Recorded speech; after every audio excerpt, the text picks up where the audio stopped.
do the packs first, and then we'll go from there. And I'm going to open them up, and we will look at stuff. And there's lots of stuff in these that I don't have, so we shouldn't see too many gems here. Because while I'm not, hey Toasty, what's up?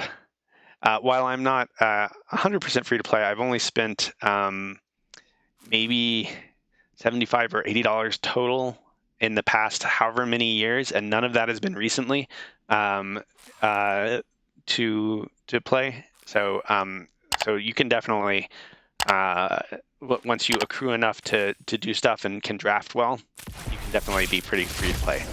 So let's look at this Thrones of Eldraine pack first. We've got Trail of Crumbs. We've got Linden, the Steadfast Queen. This is something I considered for the Devotion deck, just because obviously Devotion, but the creature itself is just so medium. Into the Story is good.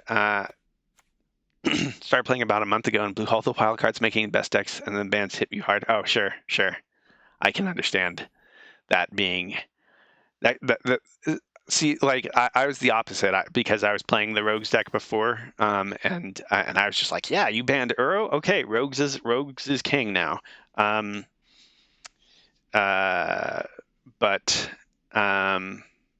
yeah, I've actually been I had 40 or so rare wild cards a few days ago, but then I started messing around with the green, white, and the red, green decks.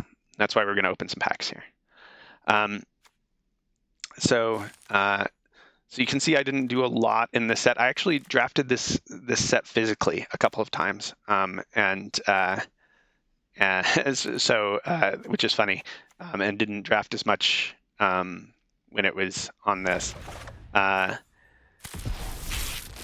Okay, so we've got Theros Beyond Death. Got Heliod's Intervention, which is very medium. It is an instant spell. I appreciate that, right? You gain life instantly, and then the other part is fine. But I almost wish it also said like cycling for 3 mana or something on it. So we got lots of good stuff. I don't know what the best way to look at these packs for people is. Like if anybody has any questions about stuff, we got things. So this was in the Devotion deck for a while too, and it's good when you've got Heliod in play, but otherwise it's whatever.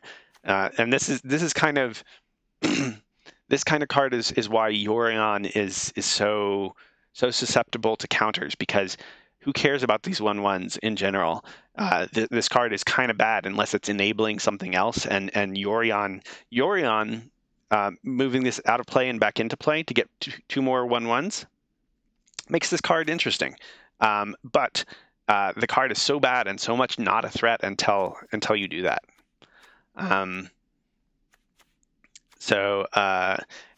But this card with Heliod in play is very nice, because you put the dudes in play and then you gain the life, and then you immediately put a +1/+1 counter on one of those dudes. And so suddenly the card looks much better and enables Yorion. And even if the dudes die, it continues, not Yorion, Heliod. Even if the guys die, he continues to have the Devotion in play for Heliod. So Yorion here, let's go look. I'll show you real quick. So Yorion is a companion, which means that if you meet certain conditions, you can have it kind of sitting off to the side of your deck, and during the game you can pay 3 to put this card into your hand. So it's kind of like starting with this in your hand. You always have it available at the beginning of the game to put in your hand for 3 mana. And he's 5 mana for a 4/5 flyer. When he comes into play, you exile any number of other non-land permanents you own and control, and then return them to the battlefield at the beginning of your next end step. What he does is the deck plays a whole bunch of other things that have cards that do something when they come into play. Yeah, you spelled that right. You're correct. For example, that enchantment that makes 2/1/1 creatures when it comes into play, it says make 2/1/1 creatures when this enchantment comes into play and gain 2 life. Okay, so you cast that and it does its thing, and then you cast some other things that do other things when they come into play, and then you cast Yorion, and he removes all those cards from play and then brings them all back, and they all their triggers happen again. So your little enchantment that only made 2/1/1s makes 2 more 1/1s and gains you 2 more life, and all these other cards that do other things. So it's a cool card, but you also have to play in order to have him as your companion. You have to have 20 more cards than the minimum in your deck. So you have to play 80 cards instead of 60 cards. So it makes your deck more inconsistent, which is interesting because you're basically trying to make it more consistent with the other cards, but but it means that basically every game you play feels slightly different because your deck is a little inconsistent in what it does because you've got so much extra stuff in there, just padding it out. So let's keep opening packs here. We've got an Ikoria pack. And I'll see your eye. Feel free to keep asking questions if you have more questions here. Song of Creation. This card is kind of interesting. Like I could see decks like if you're playing red, blue, green. I think you're probably playing that now instead of the other things that the Omnaths. Like this is your Omnath replacement. It's kind of awkward, but which changes your deck in general because you just don't have as much put lands into play stuff when this is what your end goal is, but it's still a good card if you can maximize it. Okay, I will hydrate. So this is actually not Dr. Pepper. For anybody who's wondering, this is Cinnamon Coke,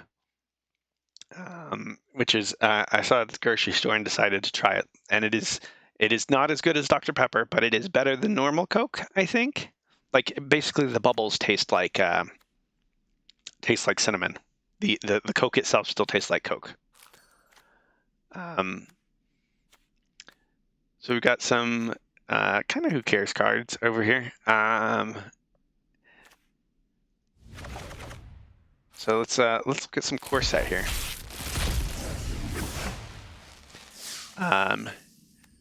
Got some wild cards here. I'm always happy to see wild cards. Blasphemy. But yeah, I'm always happy to see wild cards. Lofty Denial is such a good spell when you can get to play it. Like it's such a like if you're playing the right deck for Lofty Denial, feels so strong every time you're using it.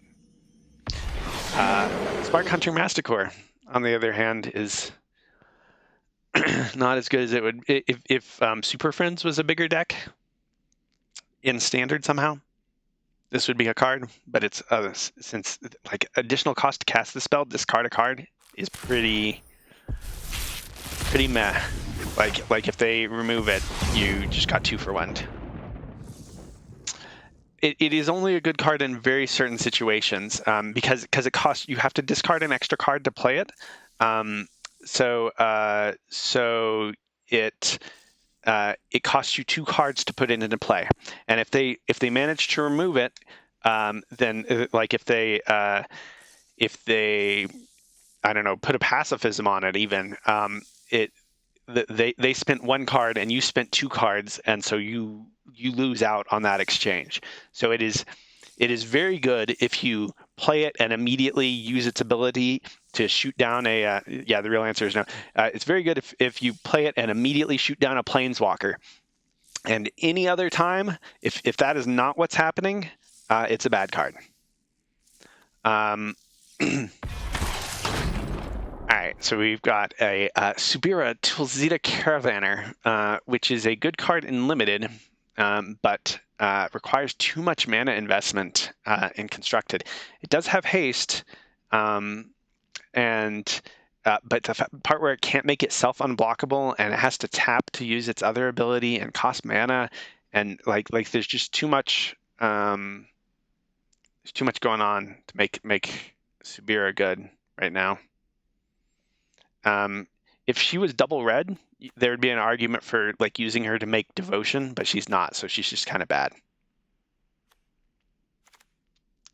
These words are making you. Spark Hunter Masticore is not a good card. It costs you two cards to play, and usually doesn't do enough. Is the real answer. If I say other things that you don't understand, just let me know, and I realize I talk fast sometimes. But yeah, just let me know, and I will back up. But basically, this card is costs 3 mana. It comes into play, and it does nothing when it comes into play, and then you have to spend more mana to do kind of mediocre stuff. So it's too expensive to get any real gain out of it. Scorching Dragonfire is obviously good. It's a very staple card, and the rest of this is kind of who cares. There's a deck that uses these Sanctums, which is a series of legendary enchantments that all work together that want you to have other Sanctums in play. And it's one of those things where it's fun when it works, and the entire rest of the time it looks like your deck does nothing.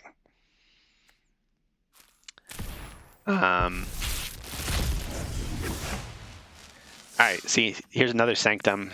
At the beginning of your pre-combat main phase, you can draw X cards, where X is the number of shrines you control. If you do, discard a card. So if you had 2 shrines, you would draw 2 cards and then discard a card. If you had 3, you would draw 3 and then discard 1. So the more shrines you have, the more you actually gain off of it.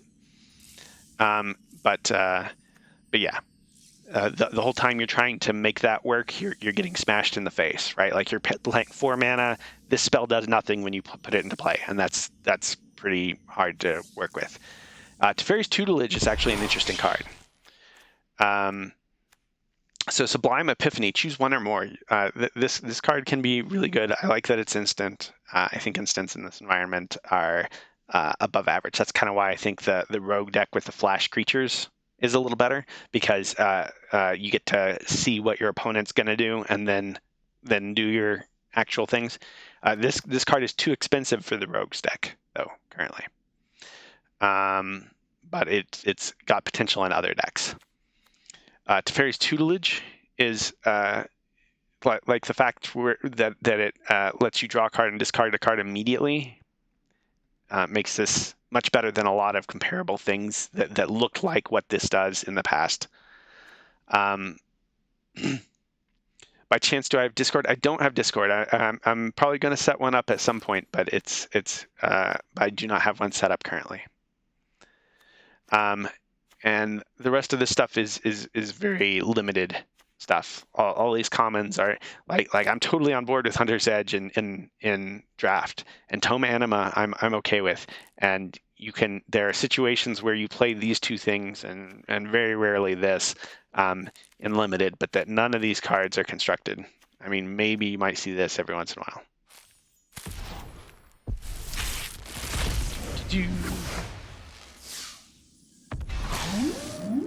So we got a Pursued Whale. This card is a 7 mana 8/8, and it does kind of protect itself a little bit, but at the point where you're casting something for 7 mana, them paying 3 more hard to Melfort with all the Yorions. I agree. I don't think that's why I don't think Mill Rogue is the good rogue. I think that Tempo Rogue is the good rogue. But like it's fine milling when all you're trying to do is get them to 8 cards in their graveyard. If you're trying to mill them out, it's unfortunate when when you're playing a matchup where their starting deck just beats you, right? So yeah, I definitely think that that the mill decks are a little less viable because of how much Yorion is going around right now. I think Yorion is bad, but there's a lot of it going around. So, but yeah, Pursued Whale, 7 mana. At the point where you're casting a 7 mana card, them paying 3 more to play creature removal is not good enough. Go down to Game Haven later and get a real card pack to try to understand this more. Sure. tutelage and rune grab would be a great start in normal environment. So yeah, absolutely. I'm like both of those cards are very good mill cards, really above average compared to mill in most sets. Also, your eye mill strategies is so you lose the deck, or you lose the deck. You lose the game when you get when your life points get reduced to 0, or if your deck has no cards left in it and you have to draw a card, you lose immediately. And so there are decks that put cards from the top of your deck into your graveyard to try and run your deck out of cards, and that's a thing in this currently, because there are 2 cards. There's the tutelage and the ruin crab, and there's some other stuff that supports that as well. That that put a lot of cards into your opponent's graveyard to try and run them out of cards. So yeah, this pack is kind of bad in general. Like even in limited, I wouldn't be super happy to see this pack, but like, you know, you're like Leafkin Avenger, I think, is the best card for limited here, if you're already in those colors. Otherwise, it restricts you. But this is a finisher in red and green. It looks very awkward, but it actually plays very nicely. And then Scorching Dragonfire, and then I'm fine with casting, you know, Colossal Dreadmar, some random other creatures in limited. But this is none of this is constructed playable except for the Scorching Dragonfire, which is 2 mana, deal 3 damage to a creature or planeswalker.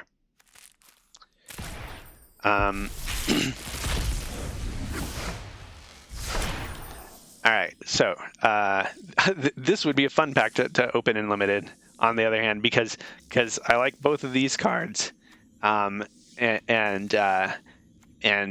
so what I would actually do is probably pick up this Wildwood Scourge and hope to wheel the Conclave Mentor.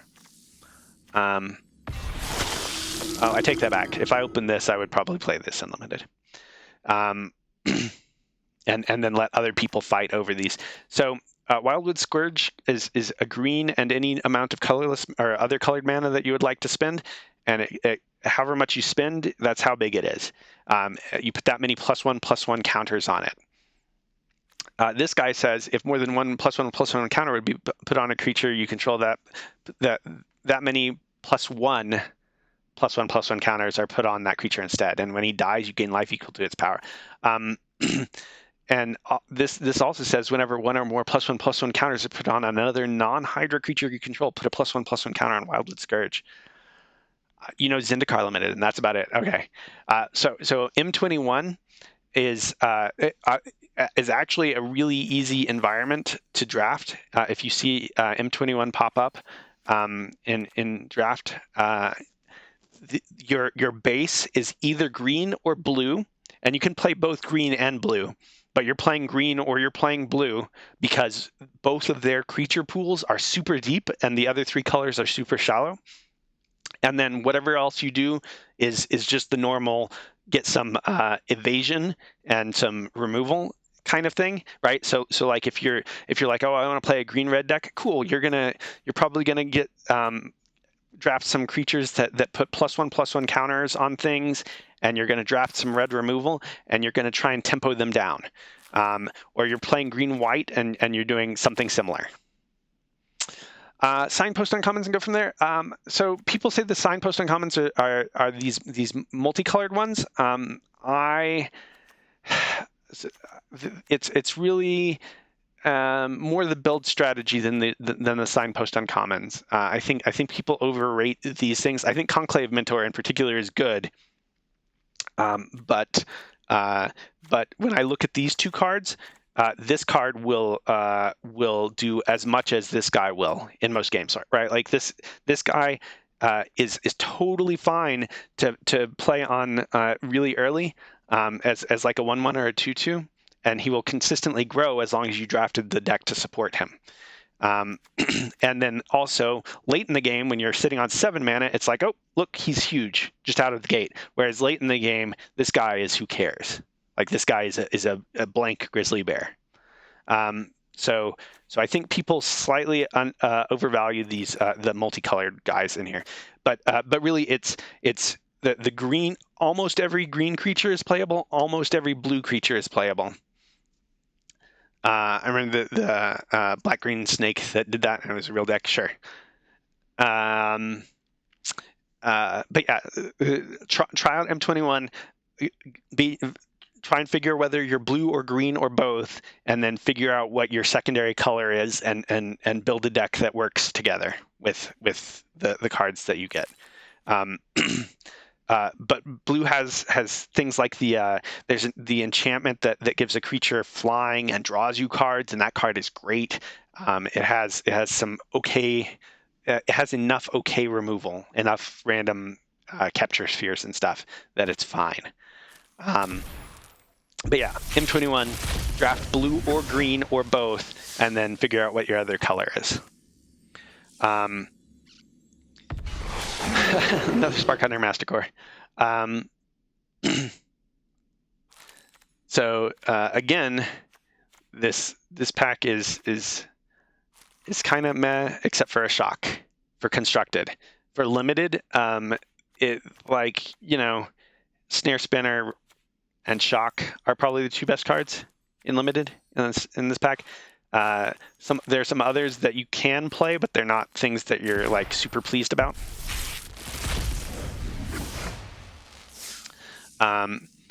So Shacklegeist. So Shacklegeist is 2-mana 2/2 flyer, right? Like if it stopped there, then you would still play this in every deck, in limited, in every blue deck that you played. You would be happy with the 2-mana 2/2 flyer, but it's also got a good ability on it. Mistral Singer is also good for limited. Drowsing Pteranodon, Pridemalkin looks really mediocre, but the +1/+1 counter and giving things with +1/+1 counters trample in limited, this card is much better than it looks when you're playing the deck that does that. So this is a really good limited pack. You would play any of these cards. You would be happy to play any of these cards in limited except for the Infernal Scarring and the Miscast. And there's nothing constructed playable in this pack, except for this wild card right here.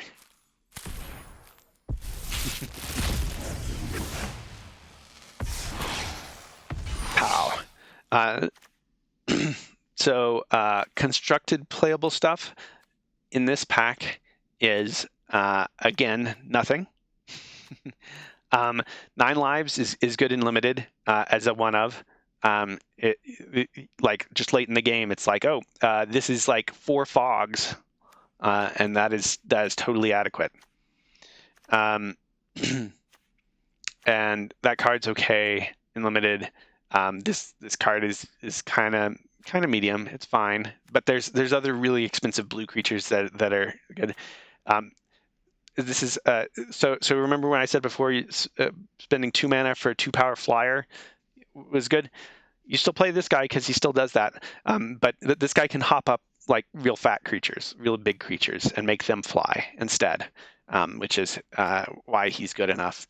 Turn to Slag is also fine and limited because it's removal. These cards are very medium, like right here. Like this looks better than it is. This is an example of why black, red, and white are much shallower on their creature pool in limited in M21 draft. Because it's a card that looks okay, but really in play it doesn't do much. Pow! Oh, another Subura. So Volcanic Geyser is good and limited. Here's a Shock. This is all a bunch of non-constructed playable cards. But everything in here is limited playable, Meteorite being probably the worst.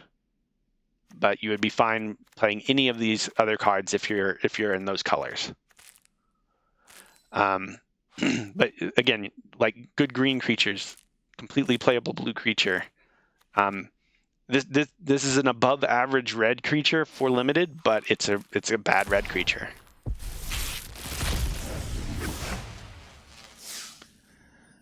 Here's another Sanctum, which is the enchantments that work together that count how many Sanctums you have. Mythic Wildcard, that's good.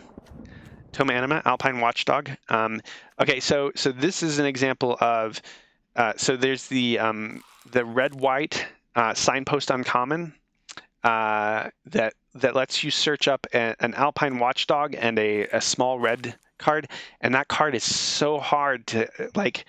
Sure, if you actually get the deck where you have 2 of those and 2 each of the Alpine Watchdog and the other thing, sure, that's great. That's lots of card advantage, and they're cheap creatures, and so they're fine filler otherwise. But the reality is that your decks a lot of times look like not quite having enough of those things to make it good, and so instead you're playing a bunch of grizzly bears that aren't good enough. That random like 2/3 comes into play and is like, hey, how's it going? I'm here to stop any value you would have gotten off of that. This guy puts +1/+1 counters on himself, which can work with the red-green deck. Otherwise, he's kind of bad. This guy's way too expensive. Way too expensive. Volcanic Geyser is fine. Again, nothing constructed playable in this pack except for this Mythic Wildcard.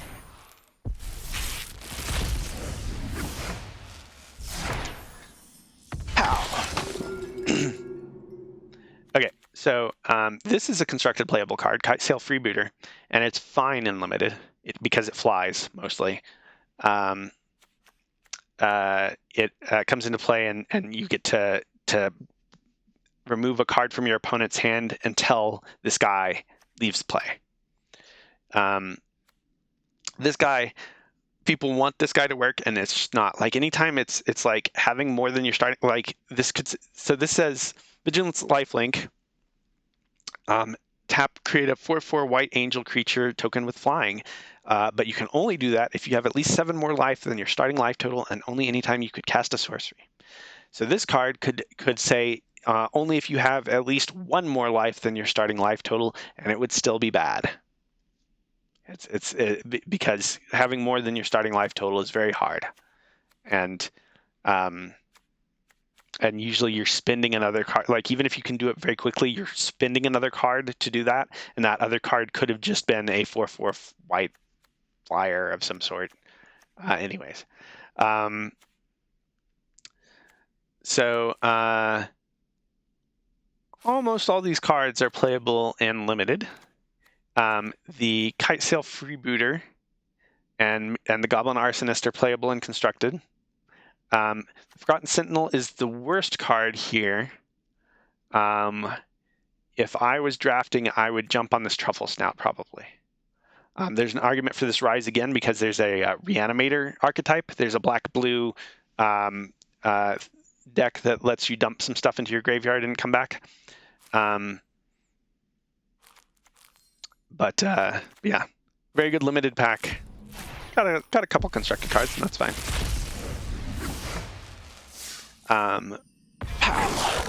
Conspicuous Snoop is not good in standard right now, but has function in historic and stuff.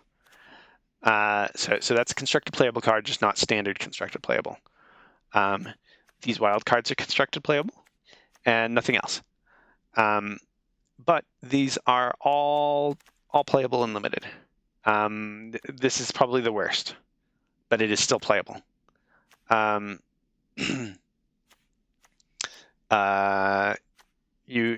Turd Ogre is a higher quality red creature, and that's because red has really bad creatures in limited. Warden of the Woods is good. It's very dangerous as soon as it comes into play. For limited. Ugin. This is a great card. Is the path of the fool. This card is really good and constructed. I'm actually very happy to open that.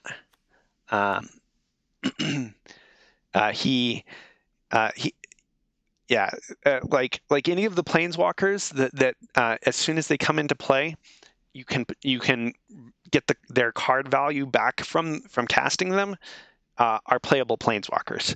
So this guy can either deal 3 damage to any target to get his card value back, even though it's 8 mana to do 3 damage. It's whatever.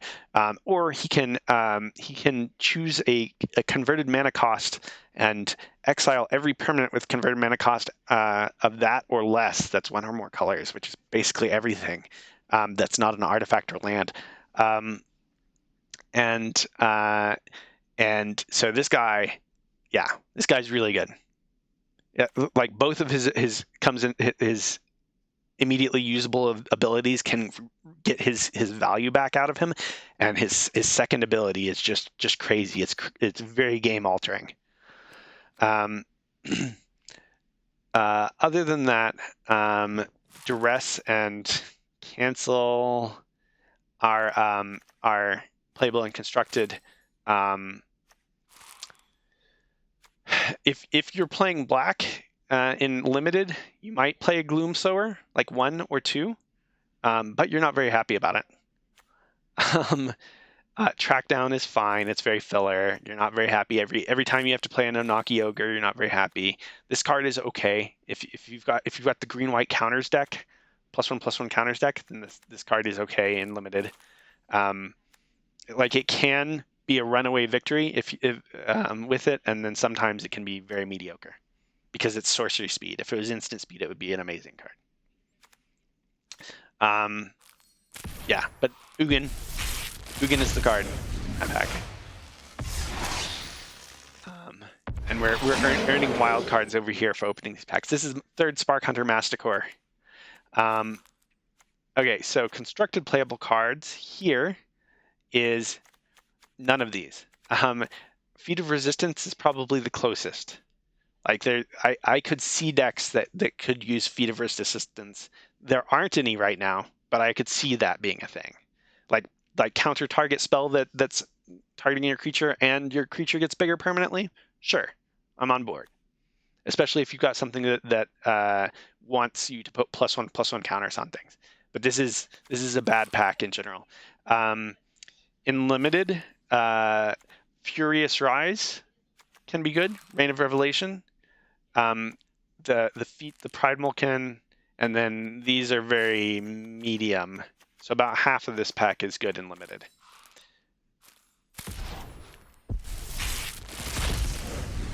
And none of that pack is good and constructed.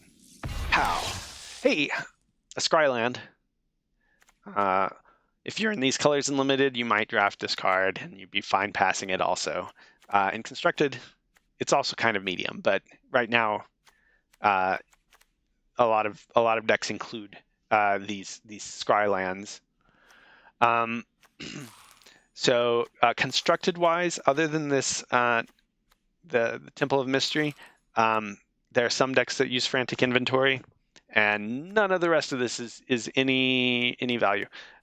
This card is kind of interesting, actually. I take that back. This card has some utility to it. So it says return target spell or creature to its owner's hand, which means it either bounces a creature or it counters a spell. But in both cases, they get it back. So it gets you tempo. It solves the problem for right then. And it's kind of versatile because it handles something in play or something they're casting. But it is not. It's not great. But there are decks where this can be good enough. Most of the rest of this stuff is garbage and constructed, and is good and limited. So Warden of the Woods, I said that before. This guy is good and limited. He comes down and he immediately dominates the board. He is better than Colossal Dreadmaw for sure. Even though he doesn't have Trample, he is better than Colossal Dreadmaw. This guy is good because he has Death Touch, right? He's in green. He's kind of like a piece of removal, green, because he trades with anything else. Frantic Inventory no good if you can't mark it. That's fair. I don't know how many people will remember that reference, but Garrick's Harbinger. I like this card. It doesn't like there are decks that play it, but I don't think it's good enough in constructed mostly right now. But I like the card. I think if black was more common color in constructed right now, I think that this would be more interesting. But yeah, it's nice. It gets you card advantage when it hits your opponent. So maybe there'll be decks that, like, some decks play this, and I don't think they should right now. But there might be decks in the future where that's not the case. Otherwise, this is not very constructed playable pack, and it's kind of soft limited as well. Like none of these are you very happy about usually in limited. Leafkin Avenger is good. Garrick's Harbinger is good. This card is okay. And this card you play, but you're not happy to spend 5 mana to remove a creature. Yeah, this is a joke for 2. That's fair. That is fair. How? Heaven and Earth. Heaven deals X damage to each creature with flying, and Earth, which you can only cast after you cast Heaven, deals X damage to each creature without flying. If it didn't have that restriction on it, it would be a much more interesting card. But there's reasons to play it. If it was the other way around, it would be a more interesting card, actually. If you could do the Earth part first and then the Heaven part, that would be more interesting. So we got some wild cards. I'm happy about that. This is a good card in limited. It is a totally fine black creature. Cycling lands, that's a desert, is fine. This is a different set. This is Amonkhet for anybody who's not paying attention. So things change a little bit. You want deserts and cartouches in this, right? And then quality tempo oriented creatures. And yeah. So guys like this and this are kind of tempo-y. This guy is okay. But there's a desert and there's some other stuff. It's fine. There's some wild cards. Pow! Shadow of the Grave. Return to your hand all cards in your graveyard that you cycled or discarded this turn. So this is like a sideboard card, so it's kind of bad. I actually drafted a deck and tried to make this good enough in limited, and I could not, despite getting this very early and trying to make it work. Yeah, there's some okay cards here.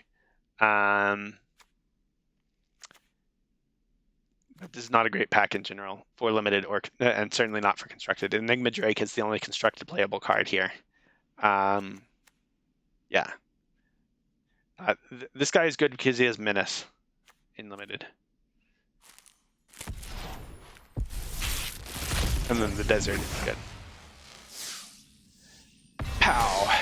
Hour of Devastation. All creatures lose indestructible until end of turn. Hour of Devastation deals 5 damage to each creature and each non-bolus planeswalker. So this card lets you just kill... it's like a Wrath of God, kind of. It kills a bunch of creatures, and so it's playable and limited to begin with. And then also the part where it kills gods, which are indestructible, makes you very happy to see this card, because in this environment, like, so many games are just going along, and then all of a sudden somebody's like, here's a giant indestructible creature, and this kind of solves that problem. The rest of this is very okay to medium. I like this card. It's actually kind of slow, but I like it for limited. None of this is playable and constructed currently. Hour of Devastation is too expensive.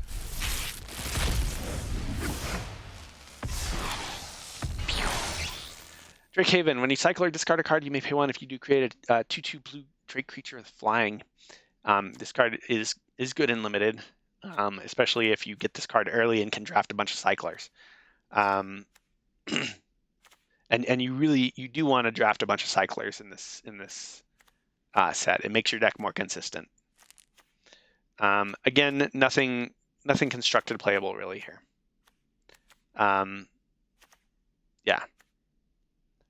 Like, yeah, stuff that cycles, but is good mostly because it cycles, so you can actually get the card out of your hand.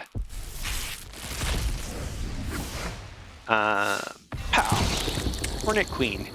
So this is a 7 mana 2/2, but it does make 4 1/1 green insect creature tokens with flying and death touch.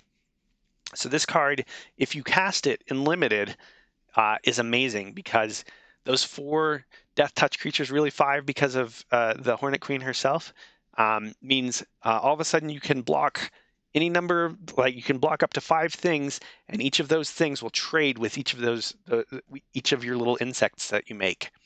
So you just have to survive to cast Hornet Queen, and you will be very happy with this card in limited. In constructed, it is too expensive. Like I could see, there's an argument for the fact that it costs 7 mana, and even if they deal with the main body, you've still got like stuff on the board. But generally speaking, if you're paying 7 mana, you want to be taking over the board state, to be winning the game shortly with that, and this is instead a very defensive card that puts the ball in your opponent's court to remove the creatures, right? Like they can't proactively do things; they have to wait for your opponent to do things, and so that's not great. So none of this is constructed playable. Some of it is like this on-crop champion and this mighty leap and stuff are limited playable. Totally played that card in a modern sideboard. Oh, okay. What were you using to cheat it out? Because that's that's what you're doing, right? Is using something that puts it into play that is not the norm. Because yeah, like you're totally not hard casting it. Amulet, okay. Amulet Titan board. Okay. That's if you're cheating this card out, I'm more okay with it, and especially if it doesn't start in your main deck and you get to pull it when you're with a tutor of some sort. Sure, right? Like situational one of and not your main deck is not a glowing recommendation, but it's interesting that it was actually there at least. Canyon Slough, cycling dual land that counts as both a swamp and a mountain, and that's important. If this was in limited right now, these lands would be getting played all the time, because people play the 3 mana cycling lands that are in 3 different colors, even if they're only in two of the colors, and so this is even better than that. Plus, it's a swamp and a mountain, which other things. So if this was in the current standard environment, this card would be great. Since it's not in standard, that means it's in modern and historic, and that means this card is dead, is bulk rare at this point.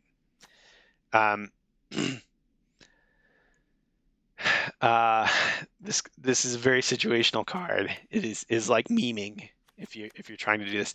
This card, I was very on this card, and then every single time I either had it in play or was playing against it in a limited, I was like, oh, okay, yep, this guy really affects the board state, and he's a zombie.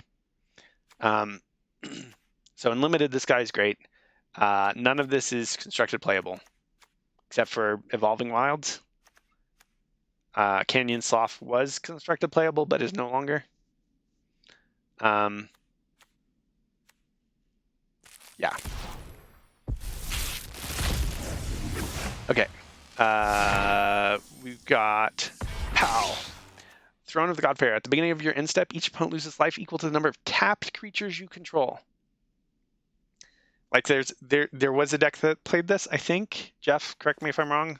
That there was some weird aggro-y attack with a bunch of tokens deck, I think that ran one of these as a secondary version of a red enchantment. But maybe I'm misremembering. Maybe I'm thinking of another card that was the 5th and 6th version of that red enchantment. Yeah.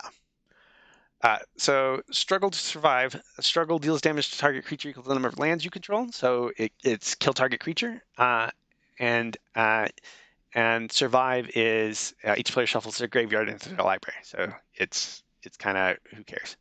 Like there's function to this. There are reasons to play this. Oh, you missed Magic for about a year. Okay, that's fair. I definitely cycle in and out at different time periods too. Um, so this card, Defiant Great Maw, great and limited. This card also fine and limited because it removes a creature. It's just removal. But yeah, This is actually I'm okay with almost all of these cards in limited. Almost all of them in limited, and pretty much none of them in constructed. Like there's an argument for this guy in some decks, but not right this second.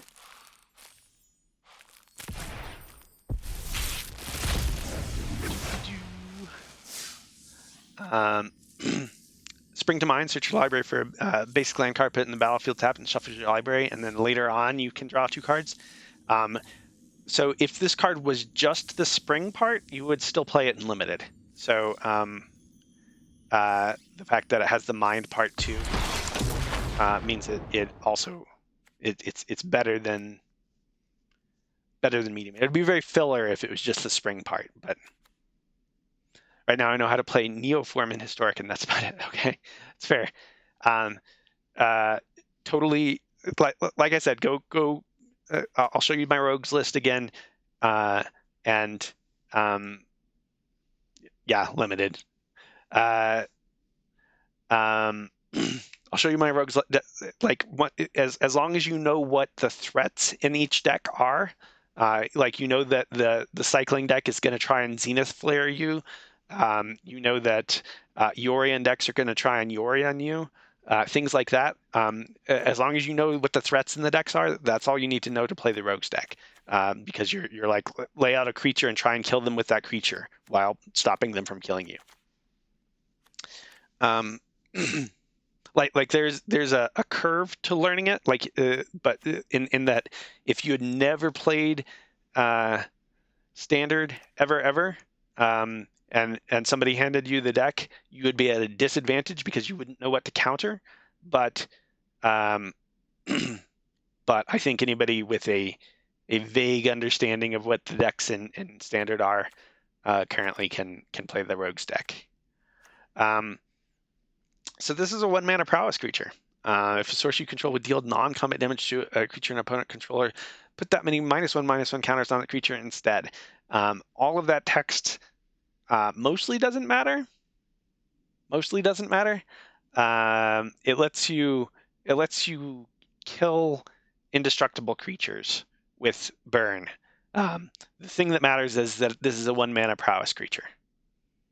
And prowess says whenever you cast a non-creature spell, this creature gets +1/+1 until end of turn. Trial of Knowledge. So in limited, the trials are things you're looking for. They trials and cartouches are the signpost cards in this set, and they often tell you what the rest of your deck is going to look like by picking up a couple of trials and a couple of cartouches for Amonkhet limited. So none of this is constructed playable except for arguably the Soulscar Mage in some situations.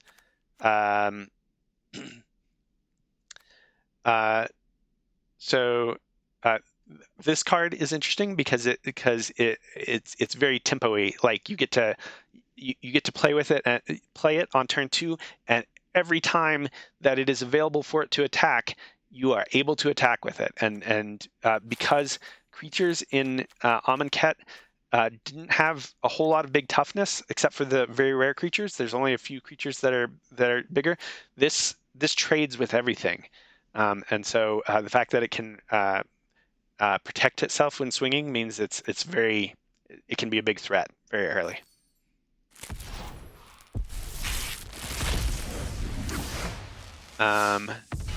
Okay, so Mouth to Feed. So it's a 3-mana 3/3 creature. And then later on, you can spend 4 mana to draw a card for each creature you control with power 3 or greater. In limited, this is good. This is, in fact, really good. In constructed, it is not good enough, I think, mostly. Trial of Strength. This card is amazing in limited. This is like this is a reason to play green. So whenever a cartouche enters the battlefield under your control, return Trial of Strength to its owner's hand. So this makes a 4/2 creature for 3 mana, and then will come back to your hand every time you play a cartouche. And all the cartouches are great in the set. I'm not sure why I haven't opened any in these packs yet, but they're all great. Yeah, and then the rest of the stuff is okay. Like I'm, not this maybe, but yeah, very very medium. But this stuff up here, definitely things. Definitely things for limited, not for constructed. I think part of the problem with Amonkhet Limited is that their common power level is much lower in exchange for a lot of it cycling. So when there's like a bomb rare in play and you're trying to deal with it with slightly worse than average commons, that's unfortunate. So cards like this are good and limited. They're the reason why you play with some deserts. But this card, you play this card even if you have no deserts in limited, because it still does the important part. It just gains you 3 extra life if you have a desert. This card does nothing, I think. I don't think this card sees play in constructed or limited. But maybe I'm wrong. Maybe like because it can sack itself. Maybe there's a constructed function to it. But in limited, it's a colorless land, and it needs to be really amazing it needs to gain you card advantage as a colorless land in limited, usually. Riddle form is fine. It can be dead a lot. I'm pretty happy usually when I see my opponent playing one. Whereas Flying Cycler, this and the Desert Hold are maybe the best cards in this pack. Yeah. I think these two are the best cards in limited. None of these cards are constructed playable right now. Maybe this in very specific like tutor for the land situations.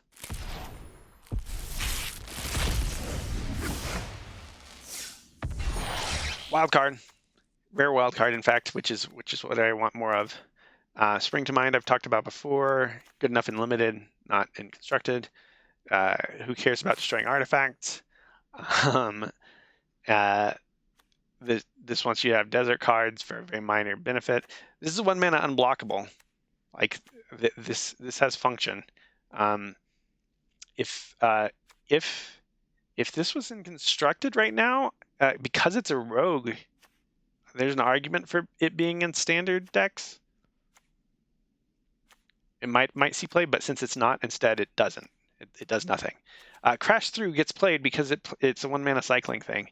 Like it draws you a card for 1 mana and it counts as a spell that gets cast. So it gets like all the rest of the text on it doesn't matter.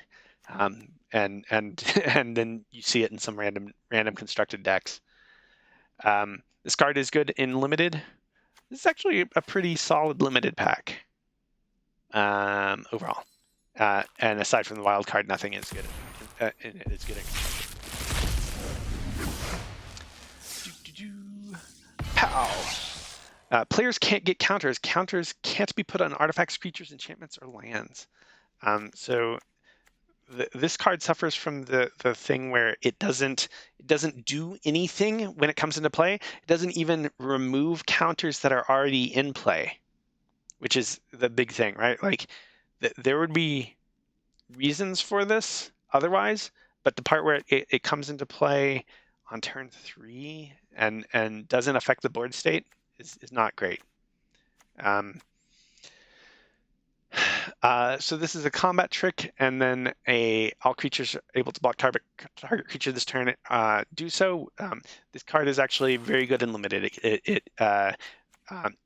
even just the combat trick would see occasional play, but then the lead part of it means is can win games, like can punch through. So you're actually would be very happy to play a couple of these in a black-green deck in limited. The rest of this is fine. This guy is worse than I thought it was when I first started drafting. But it's, that doesn't mean you don't play it, but it is definitely worse than I thought it was. Anything that cycles is good. You just end up playing it. This is actually really interesting. Untaps a creature and prevents all damage that would be dealt to it this turn. So it actually is a surprise. I'm going to block and you can't kill my blocker combat trick, and then it cycles if you're not in a position where that matters. And because of the exert creatures in this set, you can actually do other cool things with it too. This card is really good, and probably if this was pick one, pack one, it would be between those two, between Destined to Lead and Jeru's Resolve for me. Yeah, and I'd probably do Destined to Lead, but I'd super look at this. Like cycling is really good in this set, and that is a really good cycling card. Surprisingly good cycling card for the deck that it goes in. This is Steward of the Elements.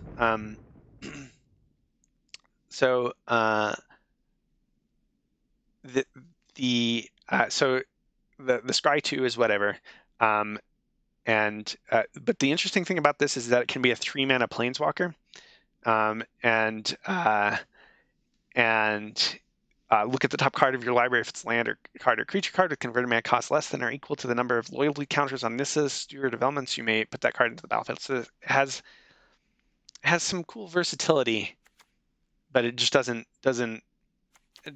seem to play out correctly in limited. Sure, in limited, you're very happy to play this card out and probably get a card out of it before it dies. Otherwise, it's whatever. Other than that, none of this is constructed playable. Maybe, but in limited, all these cards have some have function to them. Here's a cartouche. Like in Amonkhet, like every cartouche that is on cover, you're picking them up. They're great. Onto the Glorified. So this is there are 5, 6 of these in this set that are indestructible creatures that are bigger than every other creature in the environment, and are indestructible and do other broken things and are cheap. And so these cards are the biggest problem with the Amonkhet limited environment, because you're just playing a normal game and then all of a sudden somebody's like, oh, look, I got this mythic and it's indestructible. And that's a problem, right?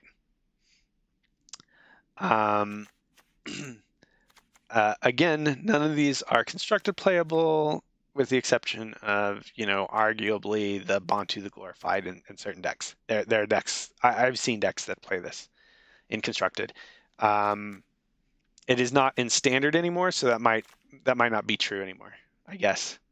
But when it was in standard, there were decks that used it. Some of these are good in limited. There's a lot of mediocre limited in Amonkhet, which exacerbates the gods problem, the indestructible creatures problem. Okay, so we've got Nahiri's. So this is Zendikar Rising. Nahiri's Lithoforming. Sacrifice X lands. For each land sacrifice this way, draw a card. You may play X additional lands this turn. Lands you control into the battlefield tap this turn. I've seen constructed decks that use this, and it's interesting. In limited, it can enable a bunch of landfall by putting a bunch of extra lands into play. And like it's hard to argue with sacrifice all the extra land that you drew that you don't need anymore and draw that many cards. Um, it's not amazing, but it does enable things, and so I think it's a good card. Sacrifice the land, search your library for up to 2 basic land cards, put them in the battlefield, tap, and shuffle your library. So it's Harrow, except that a little different, and it's instant. So this card is great in limited and in constructed, but it is instant. So the this is another thing. This is kind of for the same reason that Nahiri's lithoforming is interesting. Cleansing Wildfire is interesting and limited. Destroy target land. Its owner can search for a basic land card, put it in the battlefield, tap, and shuffle the library, and then you draw a card. So the card replaces itself. You can use it on yourself to kill one of your land and to fix your mana in limited, or you can use it to trigger an extra landfall, or you can every once in a while maybe you might think that you're gonna do something clever by destroying your opponent's land. But generally speaking, you're doing this on yourself in limited, and you're pretty happy about it. This card, 2 mana, 2 power, which means it's fine as a filler, right? Like it's your 24th or 23rd card. But the part where it immediately enables all of your cards that look for creatures being in your party. Yeah, it makes it smooths things out. This is a better than average filler to 2-drop, I guess, in limited. In constructed, it's really Nahiri's lithoforming sees some play. This card might see some play. Almost all of these cards that can be also a land right this second, because there's so few, because of the pace of standard right now. All these comes into play tapped lands that could be something else are kind of are playable-ish, and they'll get worse as more sets enter standard. But to the point where only the high quality ones will be playable. But right now, almost all of them are playable. So there are cleric decks that use this relic file in constructed.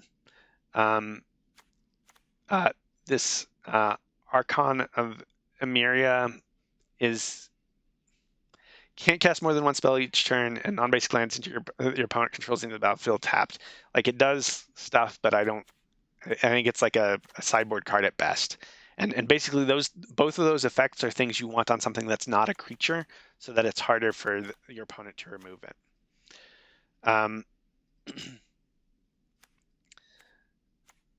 Yeah. So this is a constructed playable card, and the rest are not.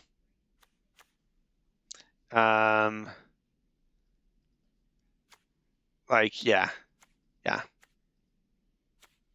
It's weird that this is the constructed playable card in this pack, I think. All right. Yeah. So Kabir's Takedown, I like a lot in constructed, or I like it as a usually speaking 1 or 2 of in constructed right now, for the same reason I said before. But it's like late in the game, it's removal or it's land. It can be either. This card is funny if you're doing something with party stuff. It's obviously great in limited, and it's probably not good enough in constructed, even if you have a really good party deck, because the party decks are just not good enough right now in constructed. Maybe they'll change that with the next set. So anti-cognition is an interesting thing. Counter target creature or planeswalker spell, which means it's good against almost every deck, right? Most decks that either have creatures, or if they have essentially no creatures, they still have planeswalkers.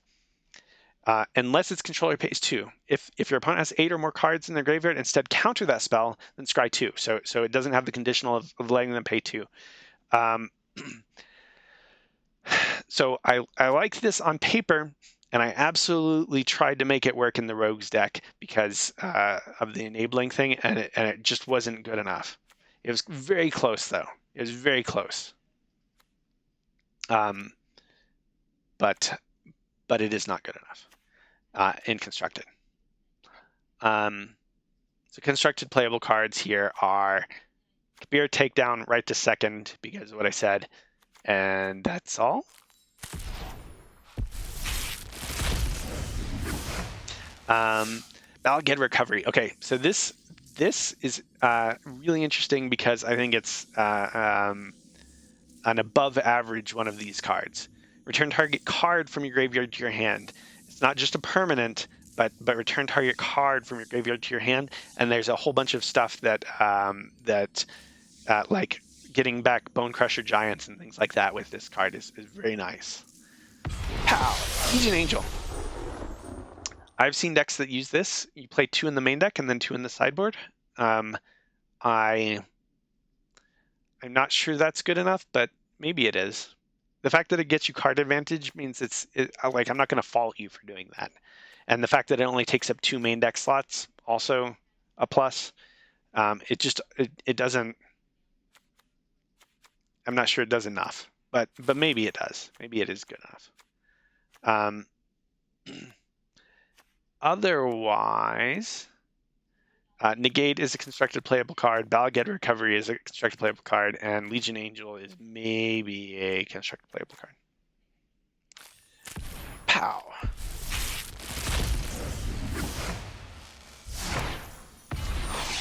Shadow's Verdict. Exile all creatures and planeswalkers with converted mana cost 3 or less from the battlefield, and all creatures and planeswalkers of the same type 3 or less from all graveyards. So it's a Wrath of God for only small creatures, and it costs 5 mana. There's a that's not good enough, basically, right to second. Like the thing that gives all creatures -2/-2 for 3 mana is a better card than this card is in constructed right now.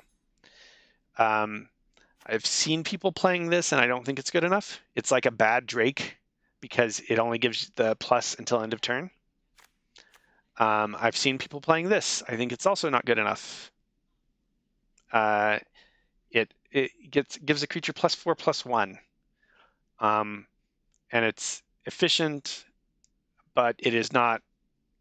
It doesn't recoup its card loss. There might be a home for it in some other thing, but it's I think mostly not good enough. Right to second. That might change if there's a more aggro rogue build later in standard, but right to second in standard, it's not a thing.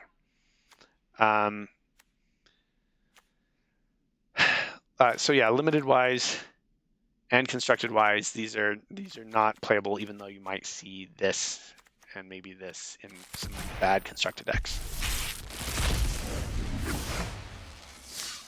Pow! Hey, this is great. All of these cards are great. I really like these. They come into play untapped. You get to choose which side they're on. These are superb lands. I think they sometimes give you interesting decisions to make, but they're also they don't come into play tapped and they fix your mana, and so that makes them auto includes in the current standard. They are amazing in the current standard. Spikefield Hazard is another really good in standard right now. It can be a land if you need it to be a land. It can kill something early if you need it to kill something early. Like I think any deck right now in standard, any deck that is running red should be running 4 of these Spikefield Hazards.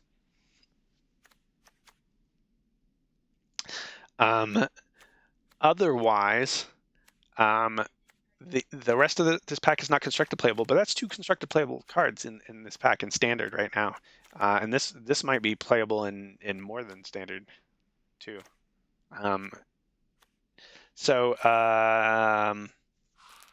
Yeah.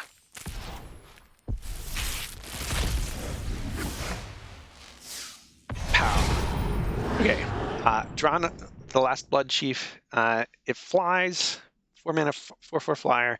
When it attacks, defending player chooses a non-legendary creature card in the graveyard, and you return that card to the battlefield with +1/+1 counter on it. The creature is a vampire in addition to its other types. So your opponent chooses which creature comes in play, and you don't have to hit them with Drana to get the card. As soon as she attacks, you get the card. So she might be a thing at some point, especially if there's a good way to give haste. She's interesting. She's not good enough right this second, but she's one to watch. Because that can be a thing. Kabira takedown, good and constructed, good and limited. She's an autoplay and limited just because she's a 4/4 flyer for 5 mana. This card is fine, limited. Rabid Bite's really good and limited. Actually, this pack in general is mostly good and limited. Yeah, this is a lot of very solid limited cards, I guess, and some okay-ish constructed cards. Pow! Got another rare wild card there. It's a wild card. Tangled Florahedron. This card, I think, again, like I'm really big on these flip cards right this second, because the current environment lets you play with a whole bunch of come in and play tapped lands, and so this one is either a forest or it accelerates you. If you think that it's better to play it as the creature, you get to play it as acceleration. So again, right this second, I think that almost every green deck should be playing some of these Tangled Florahedrons in standard. None of the rest of this. Oh, Royal Eruption gets played in standard too. I don't like that it's a sorcery. I do like that. Draft that guy a lot. The Tangled Florahedron. But yeah, Royal Eruption. I totally understand when people play this. It's hard playing a burn spell that's not instant for me. Yeah. Like I'm really big on these in limited and in constructed. Like all of the flip cards. I think they did a good job making them not like crazy, but all potentially playable in both limited and constructed. But yeah, Royal Eruption, Tangled Florahedron, both good, limited and constructed. The rest is mostly good in limited. Yeah, kinda. I mean, five mana 4/4 flyer with a who cares ability. So, like this is the most questionable card I think in here. I think the rest gets played, even though some of it is fillery in limited. Pow. There's the flip guy. Verizal, the split current. So it's an XX creature. It doesn't have flying. Like it's got blue and it doesn't have flying. And whenever you cast a kick spell, you can remove 2 counters from it if you do copy that spell. So it works with if your deck is doing a bunch of kicker stuff. This has potential, and otherwise it is pretty garbage, and it's legendary. But if you're doing kicker stuff, I guess maybe. This card is interesting in limited. I like locking down a creature for an extra turn and drawing a card, but it might be 1 mana too much, and the fact that it only hits one thing. Yeah. Otherwise, here's some wild cards. This is mostly not constructed playable, with the exception of maybe this card as a kind of fillery. Like that card is not the best of the flip cards for sure. Pow! Myriad Construct. This construct, it's 4 mana for 4/4. When it becomes the target of a spell or ability, sacrifice and create a number of 1/1 colorless construct artifact creature tokens equal to its power. So it's 4 mana, 4/4. When they target it with something, it dies and becomes 4 1/1s instead. It's kind of interesting, and it's got a kicker thing to make it bigger, and that's all fine. I think in most colors, there's a better 4-drop. There are better rare 4-drops. Otherwise, I think this would see more play just because it has a lot of value inherent in it, but it's not a big enough effect on the board when it comes into play at 4 mana. it's not a must kill, especially since it has no evasion. Like it's a hopefully I can ignore this kind of creature. The rest of this is not so. Into the Royal, I could see people playing this in Constructed. I haven't seen a lot, but I think I've seen a couple of Yorians running some Into the Royals. So not a very great Constructed pack, but fine limited. Onto Inversion. So this is not the if this was in the Mythic spot and you could pay 3 life for it to come into play untapped, I would think this card would be much better. 8 mana is an awful lot to ask, but I still think you might see 1 or 2 of these in some decks occasionally. So this is a yeah, it's the same thing. Like it. I think you can play some of these even if you wouldn't normally in a lot of decks. You don't play it in the rogue decks just because there's better choices, in particular the blue lands. But yeah.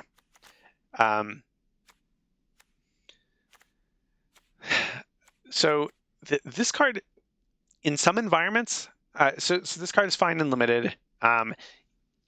In some constructed environments, this could see play. If there was not a lot of card draw out there. Right now, the Maze Mind Tome is better. It's just like strictly better, but not strictly, but really close to strictly better. And that's why this is kind of garbage in Constructed. But it it's fine in limited. Draw 2 cards. Nothing to argue with there in limited. Yeah.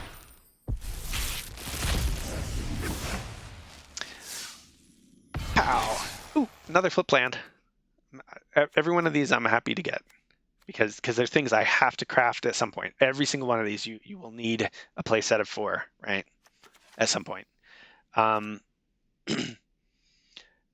So I want this guy to work in a rogue kind of deck, but it's pretty much not good enough. Mostly not good enough because it's sorcery speed at 3 mana, and I would rather be casting an instant creature primarily, even though this guy's fat. But 3 mana maybe don't do anything. Like it's possible you could spend 3 mana on this and not be at the 8 or more cards in their graveyard. And even though his ability enables that to occur, that's spending a whole lot more mana in a very tempo-y environment. But in limited, this guy's great. In limited all day. Yeah, good in limited mill. Yeah, exactly. Yeah, I'm totally on board with this guy in limited. In constructed, he looks like he's like almost good enough, and then he's just not.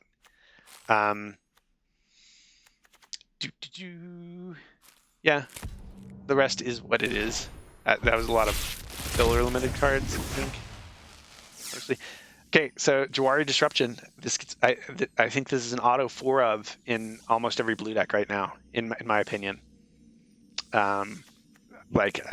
It's a land or it's a force spike, and I think that is good enough. Yeah, you just play Vantress Gargoyle. I agree. Like it's got evasion, and it's just better. Pow! Khazar Royal Chaser. So 2 mana for a 1/2 flying haste is a good start, and then the next instant of sorcery you cast this turn costs X less to cast her. X is the number of wizards you control as this ability resolves. So it makes your next instant or sorcery cost 1 or 2 less. It's the wizard itself. So it's like a bad... Hi, Lee. How's it going? So this is like an awkward mana creature that you can't ever...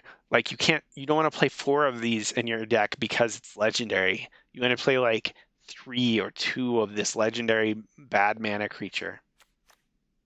So it's awkward. I tried. This is so basically in the rogues build, I tried almost every counter spell that was available, and I tried concerted defense also, um, because it's a force spike for one, and really it's like a counter target non-creature spell unless they pay two, most of the time is what it says, and it wasn't good enough. Like I wanted it to be because it's a one mana counter, but it just wasn't good enough. If the non-creature spell part it hurts it a lot in the current limited environment, or not limited constructed environment.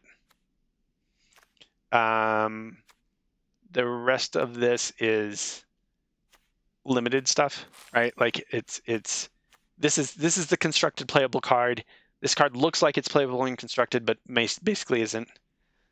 Spell Pierce was always good though. Yeah, this is Spell Pierce that requires you to have a creature in play though. Like Spell Pierce is a can go in a full control deck that has very few creatures. This is like Spell Pierce, but you got to have creatures in play before it's actually a Spell Pierce. So I wanted it to be good. I wanted it to be a Spell Pierce, and it was not. It was like not good enough. And it's so much narrower because of that, right? Like it's just a much narrower card than Spell Pierce for as far as what decks can afford to play it. Yasharn Implacable Earth. This card I've seen in all sorts of decks. So it gets you 2 lands immediately, as it gets its value back as soon as you cast it and it comes into play, and then it's got some stuff that might disrupt your opponent. So I'm on board with this guy. I don't have a deck with him in it yet, but I'm on board with this guy. Rexiu in Historic, yeah. The ability in Historic, much more relevant. Paying life or sacrifice non-land permanents to cast spells or activated abilities, yeah, absolutely. And like I said, the part where it comes into play and immediately gets you 2 cards, even if they're just lands, yeah. Royal Eruption is constructed playable.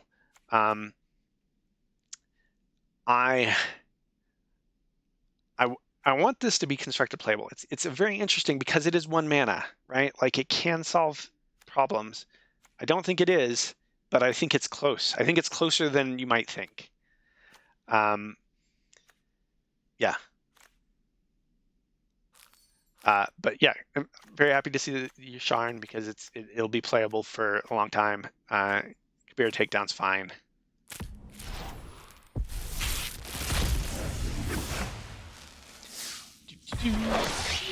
Or Skyclave Hierophant. I've played against this guy.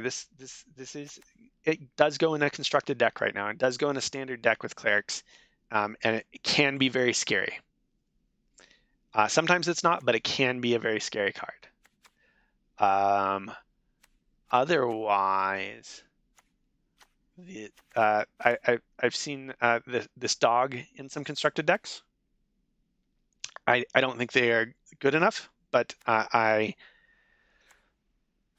but maybe when the next set, yeah, cleric party limited, sure, yeah. If you're playing black white and you've got a bunch of clerics already, sure, yeah, absolutely. Now, honestly, even if you don't have a bunch of clerics, it's probably still good enough, right? Yeah. And the part where it triggers off of itself is so nice. Like the part where you kill this and you're for sure getting something else back is definitely an argument in its favor. So arguably this is a 1 mana 2 power creature, like most of the time. I think it's not good enough, but like I'm usually happy. I haven't played against it with any other deck and been like, oh no, I'm scared of this card. So I think it's not good enough, but it's close. It's close. For constructed. People play it, so I guess it's closer than I think because it does get played, but I don't think they should play it. Nahiri, she makes a 1/1 as soon as she comes into play, and that's an argument for her. She could also look at the top 6 cards of your library and get a warrior or equipment card. Makes the best of 1 red deck. He does. He is in that deck. I don't think that deck is good enough. I think that deck rolls over to way too much stuff. There's too many one toughness creatures in that deck, and he's one of them. The part where he's a 1 toughness creature whenever he might get removed is makes him kind of suspect. So Nahiri replaces herself. She's not good enough right this second, but maybe if they make some better equipment. The equipment right now is not good enough. There's the white skyclave thing, and then after that, it's very medium. But if the equipment gets better, she will get better. Exactly. Things that die to Spikefield Hazard. That is 100% where I'm at on that card. And it doesn't have haste. It's not like it comes into play and immediately, can get in there if you need it to. And then sometimes you cast it and you don't have another land and it sits there and is really bad. So it's yeah. I don't think it's good enough, but people will still play it because it's 1 mana and can be 2 power. So yeah, Nahiri not good enough right this second because the equipment is not good enough. She might be good enough later.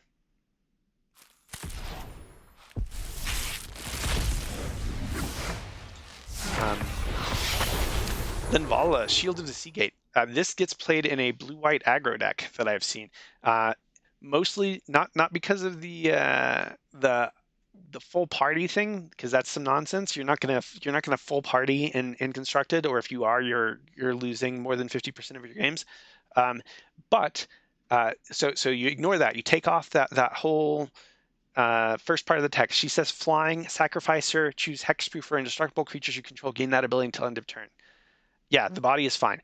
So she's a 3 mana 3/3 flyer, and then she protects your creatures from getting wrathed away or mass removaled away, and that's why she's an interesting card. And so she gets played in a blue-white aggro-ish deck that I'm okay with. Like I'm okay with almost any deck that says I'm going to put some creatures into play, and then I'm going to have a couple counters to back things up so that I can counter Zenith Flare and Yorion. Right? Like if that's your entire plan, your plan is I'm going to run 6 counters or 8 counters, and you're going to be like, I'm going to hold this counter until they cast Zenith Flare or Yorion. I'm okay with almost everything else you do with your deck. So yeah, she's interesting. Colony Ambush. Again, I'm good with all these cards in constructed right now, and in limited, it certainly is removal. Here's an example of the not good enough equipment in this set. Like 2 mana equipped creature gets +2/+0, even though you get the free equip out of it. Like, yeah. Played a ton of White Wing with a handful of counters a while ago. It's fair. So yeah, and like I like the idea of here's my creature that saves me from the mass removal, right? Like she is a counter spell, kind of. She counters the kind of spell that you in particular don't want your opponent to cast. So if you're playing a rush deck. But yeah, this is an example of the not good enough equipment in this set. Yeah, like the part where yeah, there's so much wrong with this equipment.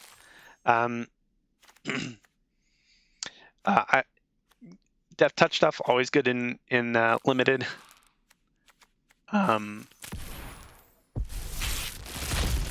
It does its job. It is removal.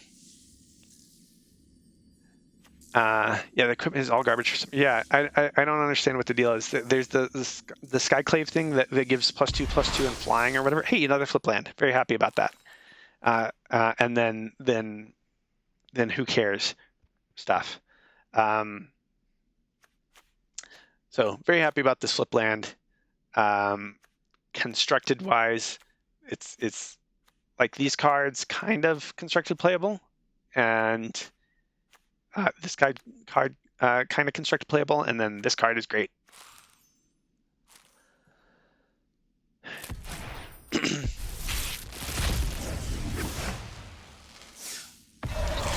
Swarm Shambler, one of the best 1-mana green creatures right now, because it works with the plan that you're going to have for green creatures if you have a plan. Yeah, mono green, exactly. Like the fact that you get to play with like Gilded Goose and this card as your 1-drops and maybe some other stuff. Oh, and the spider if you want to play with the spider. Yeah, really good card. And like there's nothing like it's just got it's got like 3 different abilities, and all 3 abilities are things that are good and work together. Very efficient. See the spider on the board a lot, yeah.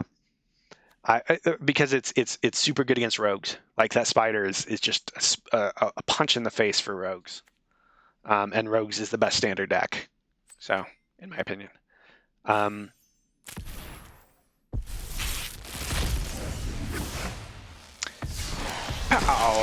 Archpriest of Iona. So this card is a 1-mana, 2-power or 3-power creature, and that would be good enough if there were enough other rushy things. So this could see.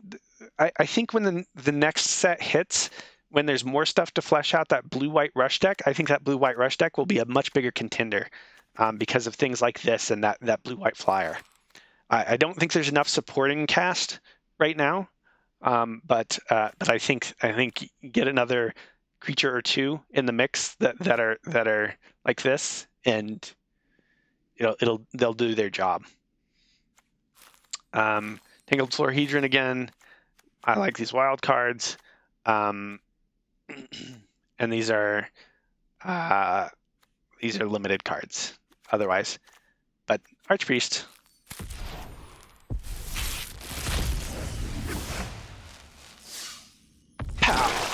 Oran Reef Ooze, another. I like the so something in this set that's common is there are a lot of things that happen pretty immediately with their stuff. Like this guy, hey Toasty, welcome back. So Oran Reef Ooze, and there's the white and 1 for the 1/1 that puts a +1/+1 counter at the beginning of your next combat, means that their effect happens immediately, and this guy's effect happens immediately too. So if you've got stuff with like that little 1/1 green guy in play, this puts a counter on things, and then if you ever get to attack with it, it does even better things. Like people are playing like Scoot Swarm and stuff, and I think this is the real 3-drop. This guy is much more interesting because he has an immediate dangerous effect on the board. He needs to be removed very quickly or he can cause problems. Merfolk Windrobber obviously gets played in the rogue deck. I actually played with the 1-mana flash 1/1 rogue that gives target creature -2/-0 until end of turn for a while over this Windrobber when I was experimenting with other counter spells. I think that you play the Windrobber because it lets you play Lofty Denial. Otherwise, if you didn't need to play Lofty Denial, I would play with the other one because the other one is better against more decks. Yeah, as far as your 1-mana rogues go. I'm sure other people will disagree with me, but because they're like, oh, but you can sack it to draw a card and blah, blah, blah. Like anytime you're sacking this to draw a card, you are not happy about it. So,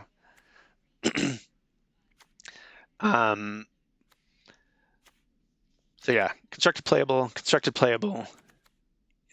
borderline, getting there, constructed playable, and then some limited stuff.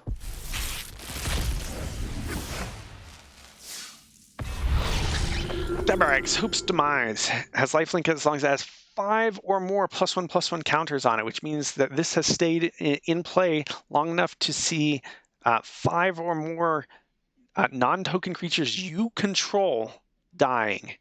And so it's like this card is not good enough. It does let you draw cards when your clerics die. But I think this card is not good enough. Like, you might see 1 or 2 in a cleric's deck, but I don't think it's a good card.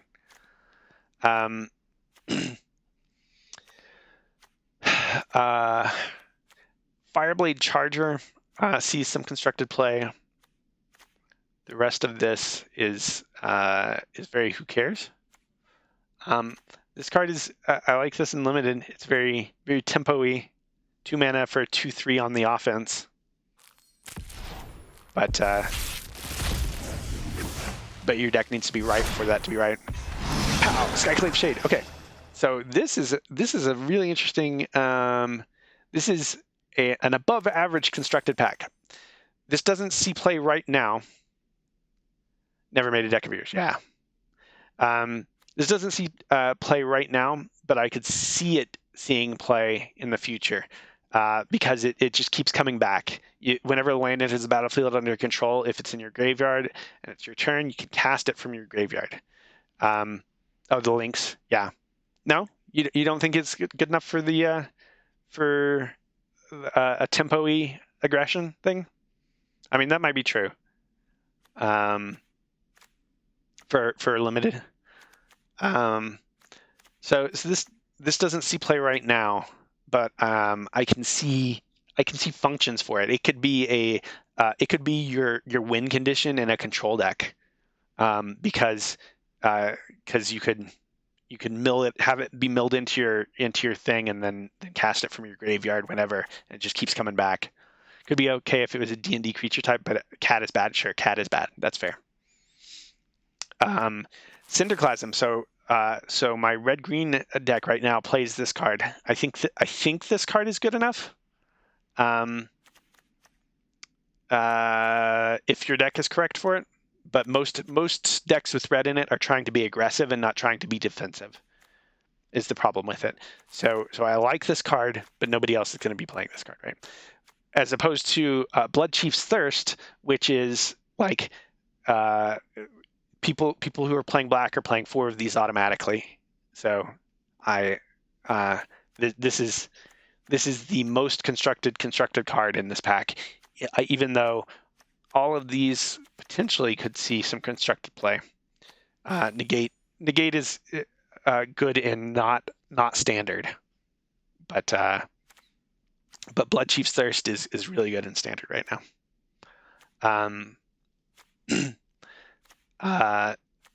Adventure Awaits is not good enough compared to the other similar, like, green impulsy cards.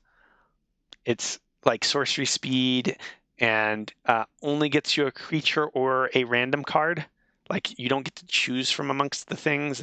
You're either taking a creature that you can see, or you're taking a blind draw off the top, and that is not good enough. Again, Anti-Cognition I wanted to be good, but was not.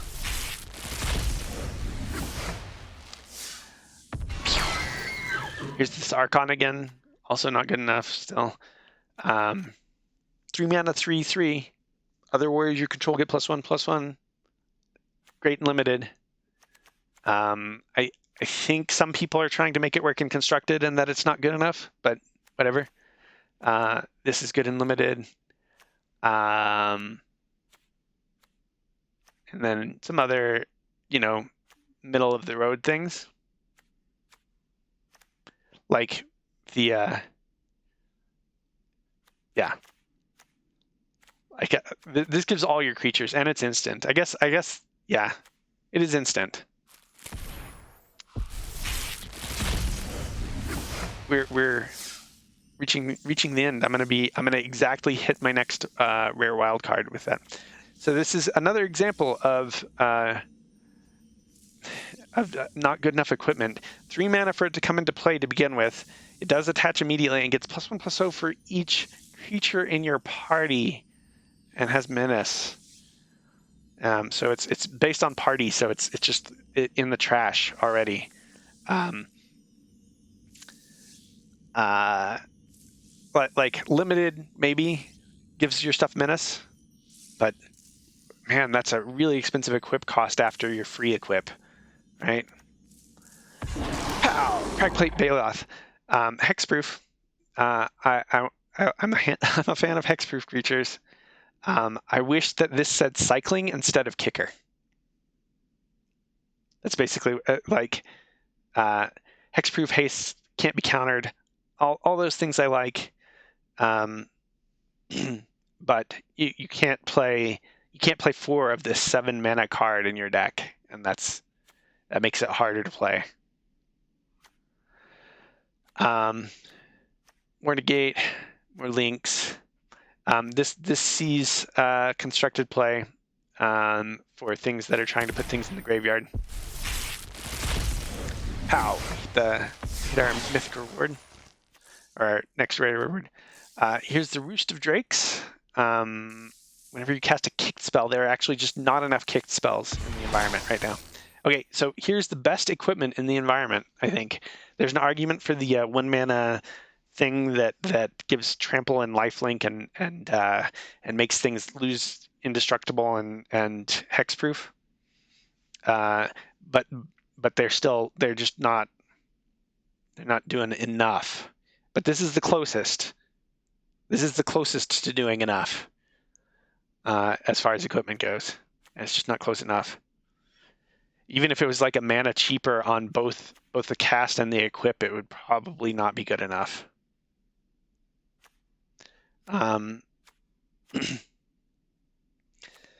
And otherwise, we've got some, kind of who cares-y stuff. I've seen some rogue decks play this, and they are incorrect. They're incorrect when they do this. I like flash. I really, really like flash on creatures, and especially in decks that have counters in it, but this card is not good enough. As far as constructed playable things, it's like this card, and it's not really. Like it might be if there's more. See, like what it needs. There's plenty of creatures and stuff that enable equipment being good in this set. There's not enough good equipment, and the way to fix that is for there to be more good equipment. And if there's more good equipment, this card just gets worse because it won't stack up against the actual good equipment. So I think this card is just going to get worse as time goes on. Okay, so that is the all the packs are open.